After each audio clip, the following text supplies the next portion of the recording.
রাজের সাথে আমি টানা 2 মাস রাত কাটিয়েছি। রাজের ভালোবাসার স্পর্শে আমার শরীর এত সুন্দর। রাজ আমাকে সর্বপ্রথম যে একটা নারীর ভালোবাসা অনুভূতিটা রাজ আমাকে দিয়েছে, এবং অনুভূতির পাশাপাশি শারীরিক যে আদর প্রেম যতটুকু দরকার আমার কাছে মনে হয় তার চেয়ে বেশি কিছুই দিয়েছে রাজ আমাকে। ফার্স্ট টাইম যখন রাজের সাথে আমার শারীরিক সম্পর্ক হয় তখন আমি বুঝতে পেরেছি, আর তখন বুঝলাম কি করতে পারতাম। তখন কি আপনার ওইখান থেকে ফেরত যাওয়ার কোনো পথ ছিল না? কিভাবে? এখন আমি যদি আপনার ল্যাংটা করি আপনাকে কি বলতে পারবেন যে আপনার সম্মান আছে? আপনি বলেন আমি আপনাকে এখন কাপড় খুলে ফেলি, আপনি কি করবেন বললেন? আপনার সম্মান তো দেখেই ফেলছি, সো এখানে আপনি কি দৌড় দিয়ে চলে যাবেন? দৌড় দিয়ে চলে গেলে কি আপনার সম্মান ফিরে আসবে? আসবে না তো। আমি কি সমাজকে কখন বলেছি যে সমাজের দায়িত্ব? কেন সমাজের দায়িত্ব থাকবে? রাজের সাথে প্রেম আমি করছি, রাজ আমার সাথে করছে। রাজের সাথে আমি শারীরিক সম্পর্ক করছি, রাজ আমার সাথে করছে। এখানে সমাজের কোনো সাবজেক্ট না। তবে সমাজকে আমি এতটুকু জানাইছি কেন, যে আমার সাথে এই যে রাজ আজকে 1 মাসের বেশি আমার কাছে রাজ নাই, এবং কেন নাই এটার পেছনে রহস্য কি? রাজের ফ্যামিলিকে পরিচয় করে দিয়েছি সমাজের কাছে যে আমার সাথে রাজের মা, রাজের দুলাভাই সঞ্জিত সাহা চাচ্ছে যেন রাজ আমার কাছে না থাকে, রাজ যেন আমাকে বিয়ে না করতে পারে। এবং আমার সাথে যারা প্রতারণা করতেছে তাদের চেহারাটা জাস্ট সমাজকে আমি দেখাইছি, সমাজকে দেখানো হয়েছে। সমাজের কাছে আমি বলি নাই যে আমার রিলেশন দায়িত্ব আপনাদের। কেন দায়িত্ব সমাজের হবে?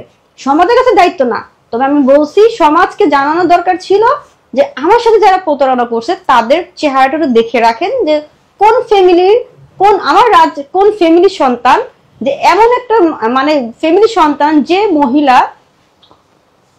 মহিলা একজন নারী হয়ে আরেকটা নারীর সম্মান কিনতে যায় টাকা দিয়ে। আমি রাজকে প্রতি সেকেন্ড মিস করি, এবং এখন আমার খুব কষ্ট হয় রাজ কেন নাই। রাজ থাকলে হয়তো বা আজকে আমি আরো অনেক ভালো থাকতাম। রাজের হাসিটাকে আমি খুব মিস করি। রাজ অনেক সুন্দর করে হাসতে জানে, আর রাজ আমাকে অনেক টেক কেয়ার করে। মানে আমি যদি খাওয়া দাওয়া না করতে চাই, ও সবসময় আমাকে খাওয়ানোর জন্য পাগল হয়ে যায়। তোমাকে খেতেই হবে, তোমাকে খেতেই হবে, তুমি খাচ্ছ না কেন? আমি যদি খাওয়া দাওয়া না করতাম তাহলে রাজ একটু রাগ করতো, এই আর কি। রাজকে পেলে আমি সর্বপ্রথম বুকে জোরে শক্ত করে রাখবো। কতক্ষণ রাখবো আমি জানি না। আর পাওয়ার পর আমি বলবো যে তুমি এতদিন ছিল না, আমি খুব কষ্ট পেয়েছি। আমি নিউজ ছাড়াও এই যে মামলা করেছি, মামলা ছাড়া নিউজ ছাড়াও আমার অনেক প্ল্যান আছে যেগুলো আমি আসলে আমার মাঝে রাখতে চাই। এটা আমি এখন কাউকে বলবো না, কারণ কাজের আগে যদি ঘটনা বলে দেওয়া হয় তাহলে কাজের মজাটা থাকে না। আমি সবসময় সবাইকে সারপ্রাইজ দিয়ে আসছি, সো আমি আগামী তো অনেক সারপ্রাইজ দিব জনগণকে এবং রাজের ফ্যামিলিকে। এখন তদন্ততে আছে, হ্যাঁ আপনার তদন্ত চলছে, তদন্ত রেজাল্ট আসবে, তারপর গিয়ে একটা রেজাল্ট আসবে। রাজের ফ্যামিলি থেকে কোনো মানুষ যোগাযোগ করছে না, তবে আমাকে হুমকি দেওয়ার জন্য সঞ্জিত সাহা আমার বাসায় আর সঞ্জিত সাহার 2টা ফ্রেন্ডকে পাঠিয়েছিল। আমার সম্বন্ধে জেনে আসছে আমি কি করি, আমার বিয়ে হয়েছে কিনা, এবং আমি যদি এরকম নিউজ কন্টিনিউ করি তাহলে তারা একটা ঝামেলা করবে, এতটুকু কথা বলে আসছে। কিন্তু তারা কোনো ভালো বক্তব্য করেনি আমাদের বাসার। যে গভীর রাতে ঘুম ভেঙে গেলে আমার অবশ্যই রাজের কথাই মনে হয়, যে আজকে রাজ আমার কাছে থাকলে হয়তো বা আমি অনেক ভালো থাকতাম। আসলে কান্না না, মানুষকে দেখায় যদি কেউ কান্না হয় সেটাকে কান্না বলে না।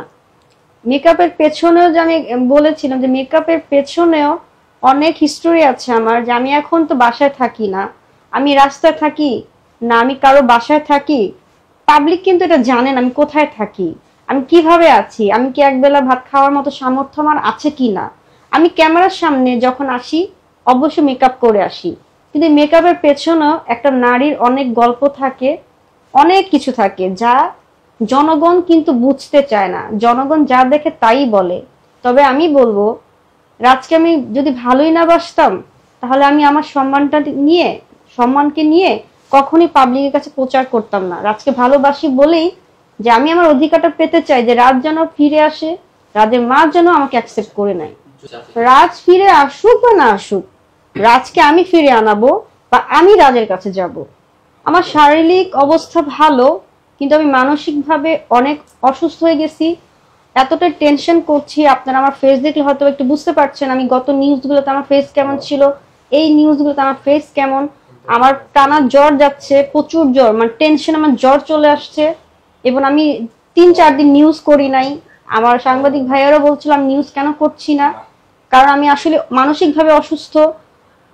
আমি আসলে অসুস্থ, জানি না আমার কখন কি হবে। তবে আমি বলবো যে আমি মানসিকভাবে অসুস্থ, আমার খুব জ্বর আসছে, খুব খুব টেনশন হচ্ছে, টেনশন আমার জ্বর চলে আসছে। আচ্ছা আপু, আপনাকে যদি কোনো প্রবাসী ছেলে বিয়ে করতে চায় তাহলে তার কি কি থাকতে হবে? আমি কাউকে বিয়ে করব না। কাউকেই বিয়ে করবেন না? না। তাহলে এই জীবনটা কিভাবে পার করবেন? রাজকে না, মানে রাত যতক্ষণ না আসবে ততক্ষণ আমি একাই থাকবো। ধরে নিন যে রাজ এলো না আপনার জীবনে, আপনার মিলন হলো না, সেই ক্ষেত্রে আপনি কি করবেন? আমি তো মানবই না, আমি মানবই না। রাত যদি 500টাও বিয়ে করে, আমি 501 নম্বর বউ হব, তাও রাজ কি চাই? একটা মেয়েকে বিয়ে করার জন্য একটা ছেলের সবচেয়ে বেশি গুণ হচ্ছে একটা সৎ মানুষ। একটা সৎ মানুষ, সৎ হাজবেন্ড বা সৎ বয়ফ্রেন্ড যখন পাশে থাকে, তখন একটা মেয়ে একবেলা না খেয়ে থাকতে পারে, কিন্তু তার সৎ ভালোবাসাটা ছাড়া থাকতে পারে না, সৎ জামাই চেহারাটা ছাড়া থাকতে পারে না। কারণ একটা নারী সবসময় চায় আমি একটা পিওর ভালোবাসা, আমাকে যে পিওর ভাবে ভালোবাসবে, পিওর ফিল করবে, পিওর সম্মানটা দিবে। একজন ভালো পুরুষে কিন্তু সেই সম্মান, সেই ভালোবাসা, সে টেক কেয়ারটা করতে জানে, আমার কাছে মনে হয়। খাবার কোনো বিষয় না, একবার না খেয়ে থাকা যায়, কিন্তু ভালোবাসা ছাড়া থাকা যায় না। রাজা আমাকে অনেক ভালোবাসা দিয়েছে, যা সবার মাঝে পাবো না।